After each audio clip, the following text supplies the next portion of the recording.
श्रद्धा और सबरी परिवार के सभी सदस्यों को मेरा नमस्कार। उम्मीद करता हूं कि बाबा आप सभी लोगों को समय समय पर मार्गदर्शन करते रहते होंगे। आपके मन में जो कुछ चल रहा होता होगा उसके उत्तर बाबा आपको स्वयं देते रहते होंगे।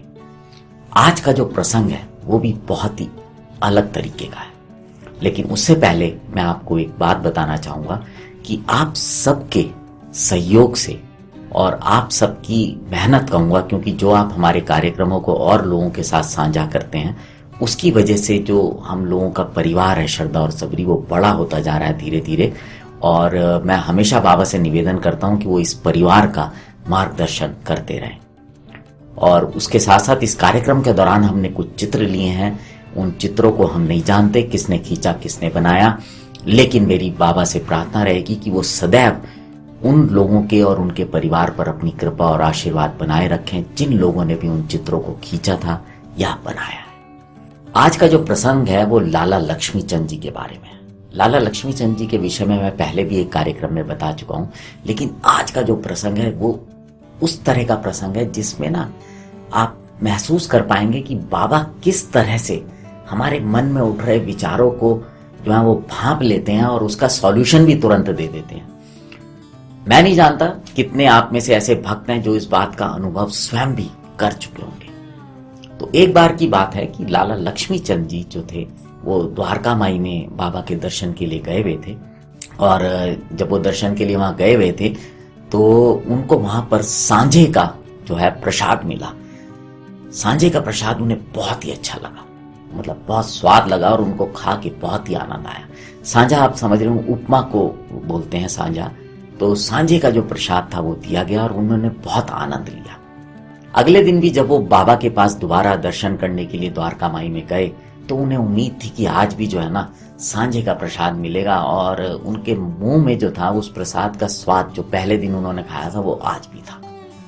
लेकिन प्रसाद बटा, लेकिन लाला लक्ष्मीचंद जी का नंबर नहीं आ पाया और लाला लक्ष्मीचंद जी को प्रसाद सांझे का नहीं मिला। थोड़ी सी मन में निराशा रही, लेकिन ठीक है, जो प्रसाद मिला वो उन्होंने ग्रहण किया और वो अगले दिन चले गए वहां से।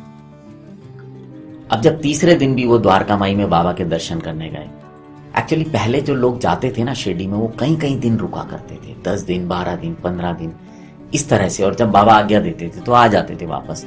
आजकल तो लोग अलग अलग अपनी अपनी सुविधा के हिसाब से जाते हैं, कोई 2 दिन जाता है, कोई 3 दिन जाता है। हम भी जैसे जाते हैं तो 3 दिन के लिए जाते हैं और दर्शन करके आते हैं। तो लाला लक्ष्मीचंद जब तीसरे दिन द्वारका माई में गए बाबा के दर्शन करने के लिए दोपहर की आरती से पहले, तो भी उनके मन में कहीं ना कहीं वो जो सांझे के प्रसाद की खुशबू थी ना वो चल रही थी और बड़ी इच्छा भी थी। तभी बापू साहब जोग जो थे वो बाबा के पास गए और उन्होंने बाबा से पूछा कि बाबा आज आरती के उपरांत किस चीज को जो है वो नैवेद्य अर्पित किया जाए।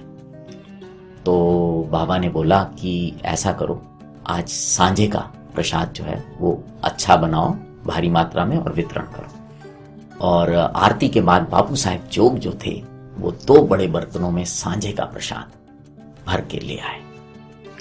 और आज वो प्रसाद जो था लाला लक्ष्मीचंद जी को भी मिला। जब वो प्रसाद ग्रहण कर रहे थे तो बाबा लाला लक्ष्मीचंद जी की ओर देखकर बोले कि तुमको भूख लग रही है ना, कमर में भी दर्द है, लो अब सांझे की दवा करो। ये शब्द सुनकर लाला लक्ष्मीचंद हैरान हो गए, क्योंकि जब बाबा ने ये बात बोली तो एक्चुअली लक्ष्मीचंद जी को भूख भी लग रही थी, उनका सांझा खाने का भी मन कर रहा था और साथ ही साथ उनके कमर में भी दर्द हो रहा था, जिसके लिए वो थोड़ा परेशान थे। और बाबा के इन वाक्यों ने उनकी तीनों बातों को उनके सामने रख दिया। और अब इस कहने की आवश्यकता नहीं है कि उसके बाद लक्ष्मीचंद जी के कमर का दर्द भी ठीक हो गया होगा। तो आपने प्रसंग सुना।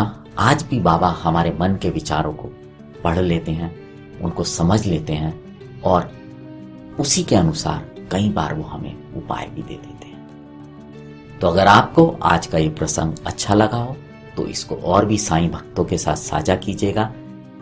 अब आपसे विदा लेता हूं। जुड़े रहें श्रद्धा और सबरी के साथ। नमस्कार।